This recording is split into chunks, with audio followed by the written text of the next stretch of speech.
Welcome to the master classes. कैसे हैं आप लोग? उम्मीद करता हूँ अच्छे होंगे और फिट होंगे। तो बच्चों, लास्ट क्लास में हमने करी थी 1.2 एक्सरसाइज। आज हम करेंगे 1.3 और सीखेंगे कुछ नई चीज़ें। तो चलिए शुरू करते हैं आज की क्लास एक ब्रेक के बाद।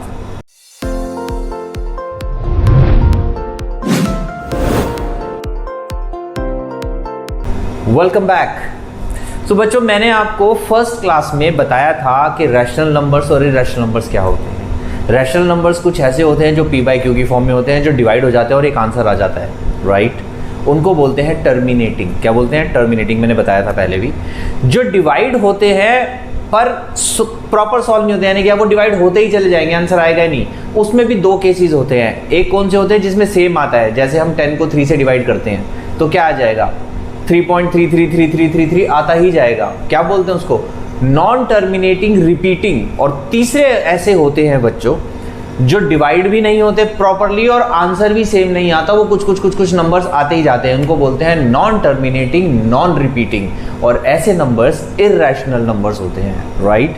तो आज हमें फर्स्ट क्वेश्चन में यही बताना है कि कौन सा क्वेश्चन किस क्वेश्चन में ये डिवाइड हो रहा है और किस क्वेश्चन में डिवाइड नहीं हो रहा है, यानी कि कौन सा टर्मिनेटिंग है, कौन सा नॉन टर्मिनेटिंग है। और नॉन टर्मिनेटिंग है तो रिपीटिंग है या नॉन रिपीटिंग है। रिपीटिंग की जगह आप रिकरिंग वर्ड भी यूज कर सकते हो। चलिए शुरू करते हैं। तो देखिए, पहला क्वेश्चन बहुत ज्यादा आसान है, सबको पता है ये 0.36 आ जाएगा, यानी कि तो डिवाइड हो जाएगा सीधा सीधा सा। तो ये कौन सा हो गया बच्चों? ये हो गया टर्मिनेटिंग,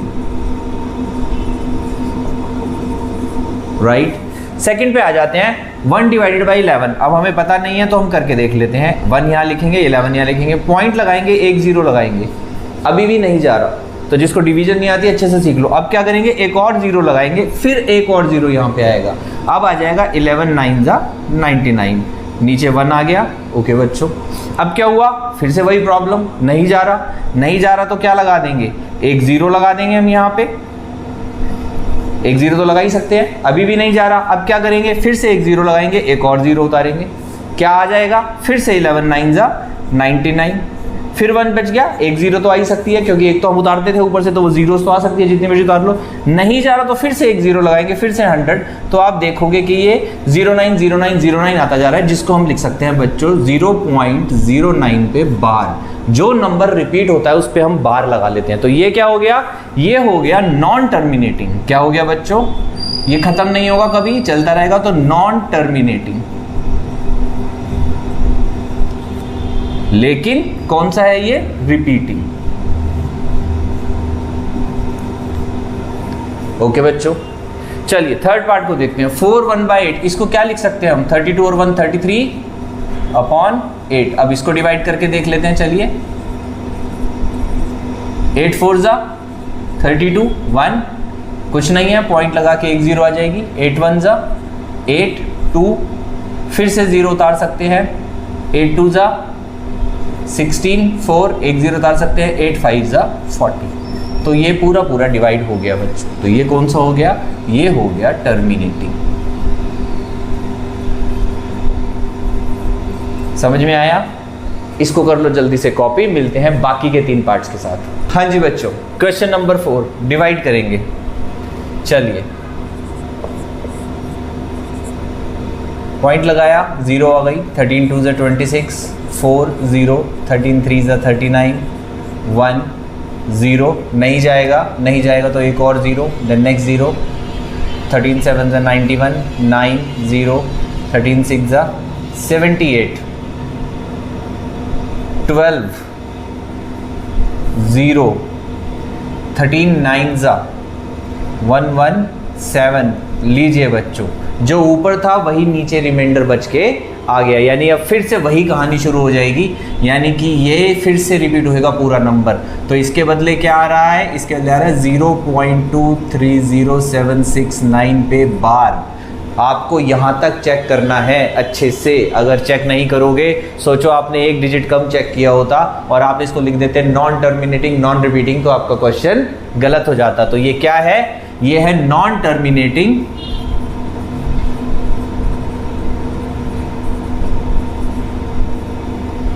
रिपीटिंग। ओके बच्चों, चलिए ऐसे ही नेक्स्ट है, नेक्स्ट देख लेते हैं।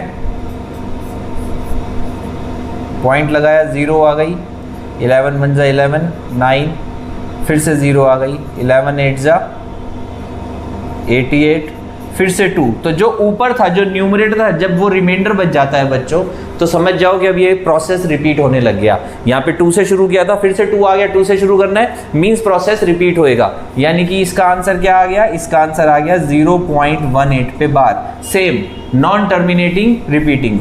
ओके,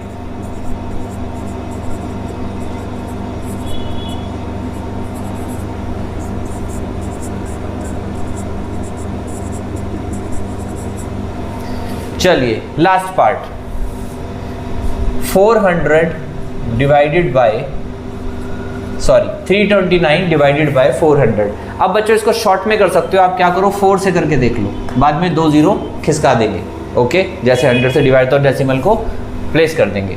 ओके, चलिए 4 8 जा 32, बच गया कितना? 9, बचा तो कुछ नहीं, 9 ऊपर से आ गया, 4 2 जा 8 1।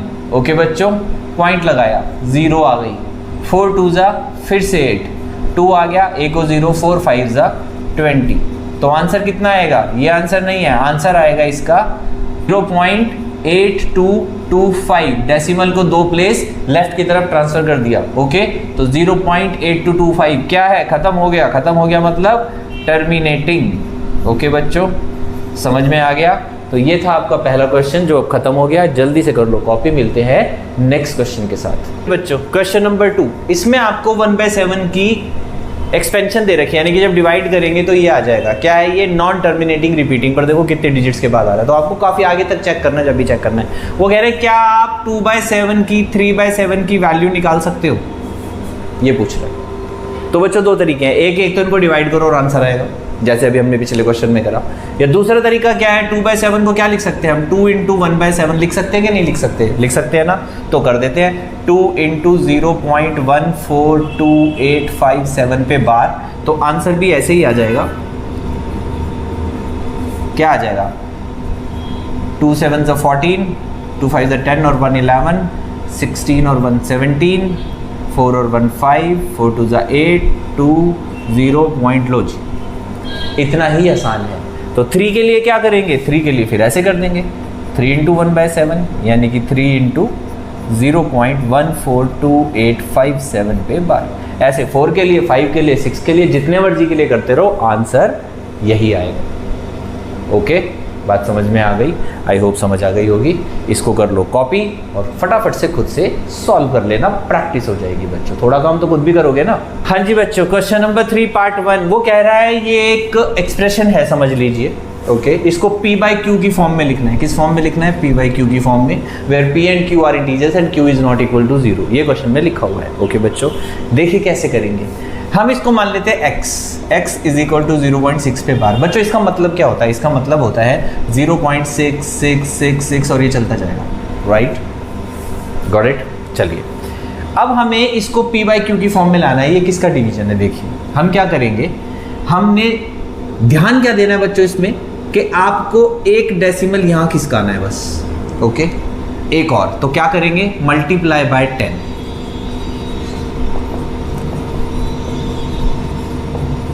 ओके, क्या हो जाएगा? 10x, क्योंकि बोथ साइड्स होता है, याद रखना, कभी भी एक तरफ नहीं होता।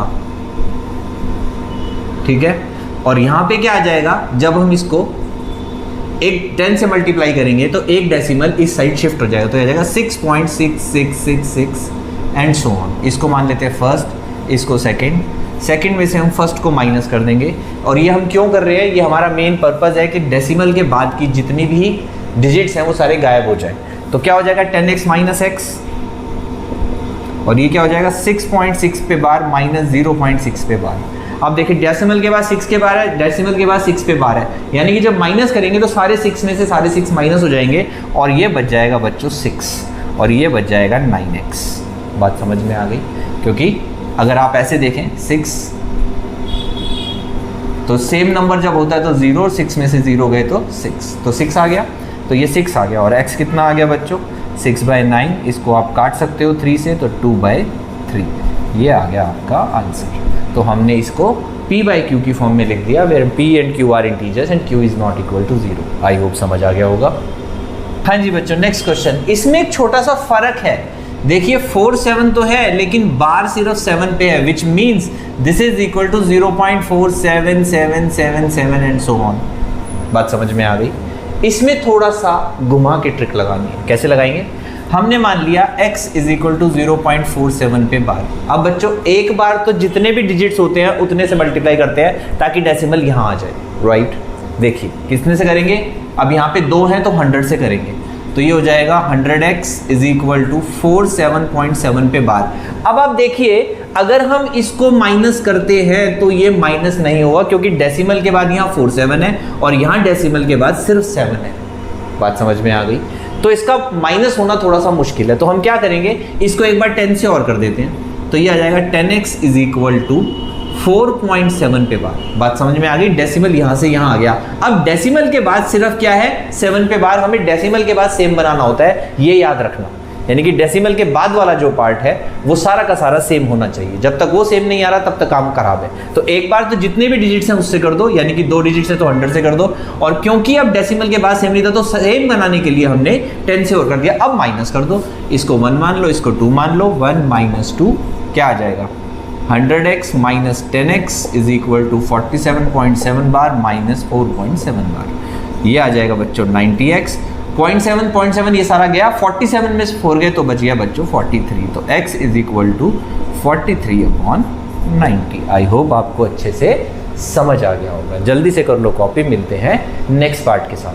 हाँ जी बच्चों, नेक्स्ट पार्ट ये इजी है। इसको हमने मान लिया x इज इक्वल टू 0.001 पे बार। अब सीधा सीधा कितने डिजिट्स हैं, 1 2 और 3, तो 1000 से मल्टीप्लाई कर देंगे। 1000x is equal to decimal 3 places right में शिफ्ट हो जाएगा, यानी कि 1.001 पे बार। अब देखो डेसिमल के बाद का पार्ट बिल्कुल सेम है, इसलिए और कुछ करना नहीं है, सीधा सीधा माइनस कर देंगे। Okay, 2 minus 1, 1000x minus x is equal to 1.001 पे बार माइनस 0.001 पे बार। ये आ जाएगा 999x और ये आ जाएगा 1, तो x आ जाएगा 1/999 और यही है हमारा आंसर। समझ आया अच्छे से? इस टाइप का एक क्वेश्चन एग्जाम में बच्चों जरूर आएगा। तो सो बच्चों आज की क्लास यहीं खत्म करेंगे। ओके, नेक्स्ट क्लास में इस एक्सरसाइज के बाकी के क्वेश्चंस हम कवर करेंगे। इसको कर लो कॉपी, अच्छे से पढ़ लो, समझ लो। अगर आपको आज की क्लास पसंद आई हो तो इसको लाइक कर देना, चैनल सब्सक्राइब नहीं किया तो सब्सक्राइब कर लेना, अपने फ्रेंड्स के साथ शेयर भी कर देना। बस ऐसे ही छोटी छोटी क्लासेस बनाते रहेंगे, पढ़ते रहेंगे और पढ़ाते रहेंगे। ओके बच्चों, सो मिलते हैं नेक्स्ट क्लास में। Till then tata bye bye and please take care of yourself.